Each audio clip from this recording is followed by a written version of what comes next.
আসসালামু আলাইকুম রহমতুল্লাহ। ভাইরা, আপনারা কেমন আছেন? আশা করি আলহামদুলিল্লাহ ভালো আছেন। এই যে আপনারা দেখতেছেন এই বাড়িটা, বিল্ডিংয়ের যে মেন লাইনগুলো নামবো ওই নামার জন্য এই যে পাইপগুলো দেওয়া হয়েছে। এই পাইপগুলা যখন দিছে তখন একসাথে সব পাইপ একসাথে দেওয়া হয়ে গেছে, ফাঁক রাখে নাই। এই না ফাঁক রাখার কারণে রাজমিস্ত্রি যখন আস্তর করছেন তখন আস্তরটা এরকম চিকন করে ফাটা দিছে।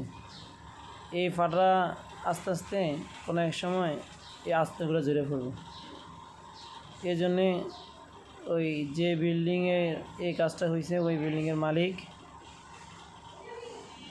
এই কাজগুলো এখন নতুন করে আবার কি করবে, পাইপগুলো খোলাই নতুন করে পাইপ লাগাবে।